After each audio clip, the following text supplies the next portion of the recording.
सांसद आगा सैयद रुहुल्ला मेहदी और उनकी party Jammu Kashmir national conference JKNC के बीच तनाव बढ़ता जा रहा है। सूत्रों के अनुसार अभी तक दोनों के बीच कोई सीधा संपर्क नहीं हुआ है।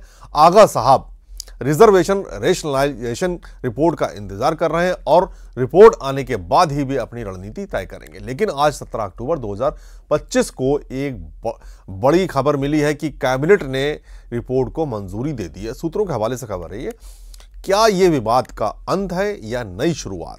और इसी बीच बड़गाम नगरोटा उपचुनाव का नया ट्विस्ट भी मिला है। सीएम उमर अब्दुल्ला ने कहा कि एनसी बड़गाम में चुनाव लड़ेगी, जबकि नगरोटा पर कांग्रेस को समर्थन देंगे। आइए स्टेप बाय स्टेप समझते हैं कि क्या है मामला। सबसे पहले मूल बात, यानी जम्मू कश्मीर में आरक्षण नीति का इतिहास पुराना है, लेकिन 2019 के बाद जब आर्टिकल 370 हटाया गया और यूटी का दर्जा मिला तो सब कुछ बदल गया। 2024 में लेफ्टिनेंट गवर्नर मनोज सिन्हा की अगुवाई वाली एलजी सरकार ने जम्मू कश्मीर रिजर्वेशन एक्ट 2004 में संशोधन किया। इस संशोधन ने क्या किया वो भी समझ लीजिए कि अनुसूचित जनजाति यानी एसटी के 2 समुदायों को शामिल किया, 10% नया कोटा, अन्य पिछड़ा वर्ग ओबीसी में 8 नई श्रेणियां जोड़ी। अब कुल आरक्षण 60% तक पहुंच गया।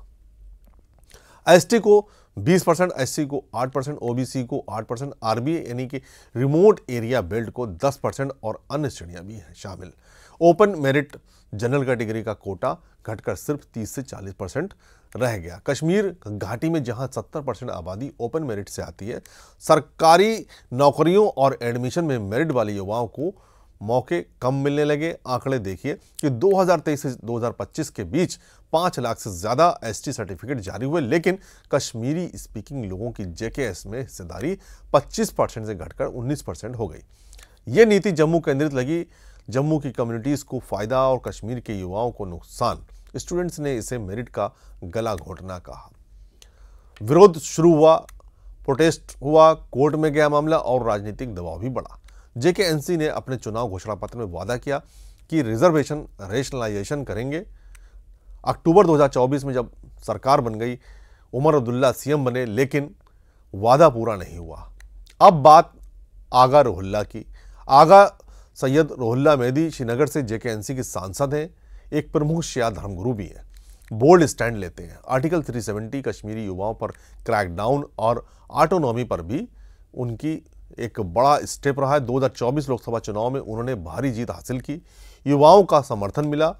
आरक्षण का उनका रुख साफ था कि वे खुद पार्टी के सीएम के खिलाफ उतर पड़े।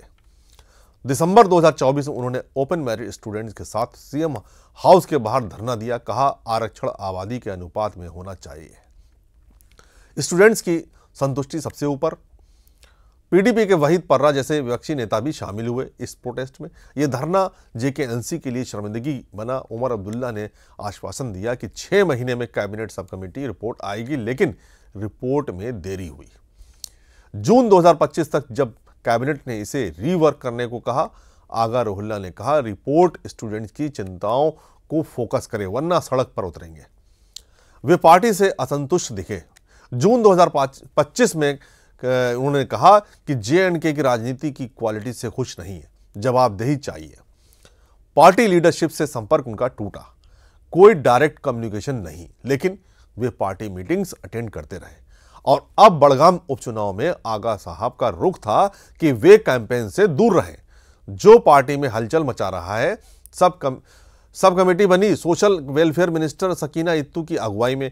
जून 2025 यानी रिपोर्ट तैयार हुई, लेकिन कैबिनेट ने कमियां दूर करने को कहा, कानूनी रूप से मजबूत बनाने के लिए बोला गया।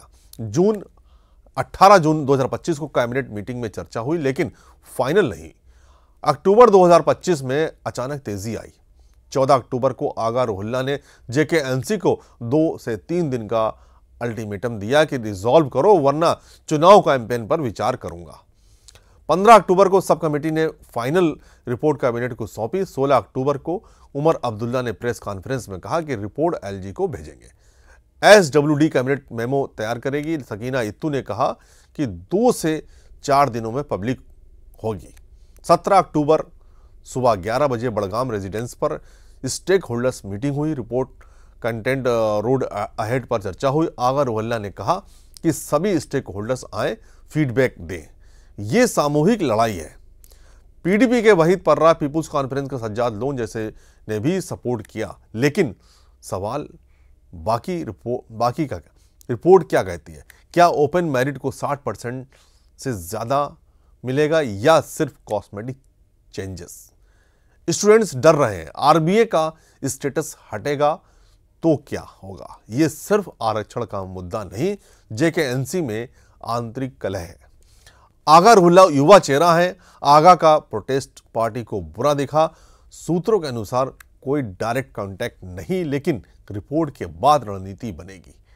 अगर रिपोर्ट संतोषजनक नहीं तो आगा रुल्ला सड़क पर उतर सकते हैं, जैसा 14 अक्टूबर को चेतावनी दी। इससे जेकेएनसी का वोट बैंक प्रभावित होगा। कश्मीरी युवा नाराज हैं। विपक्ष यानी पीडीपी और पीसी यानी कि पीपुल्स कॉन्फ्रेंस फायदा उठा रहे हैं।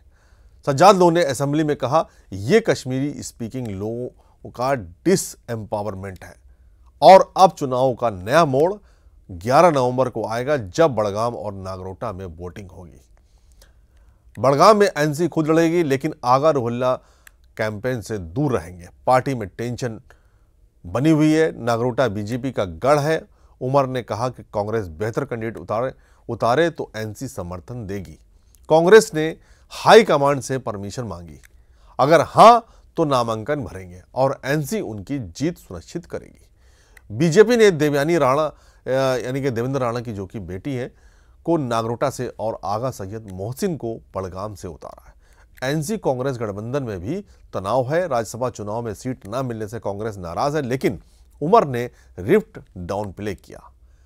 आगा रुल्ला की मीटिंग से आज का रोड मैप बनेगा। अगर रिपोर्ट अच्छी आई तो विवाद सुलझ सकता है, वरना नया आंदोलन हो सकता है। उपचुनाव में यह तनाव असर डालेगा, खासकर बड़गाम में, जहां आगा रुल्ला का सपोर्ट जरूरी है। याद रखिए, जेकेएनसी ने वादा किया था, अब समय जवाबदेही का है। ये लड़ाई मेरिट की है, न्याय की है। उम्मीद है कि सरकार सुनेगी। जय हिंद।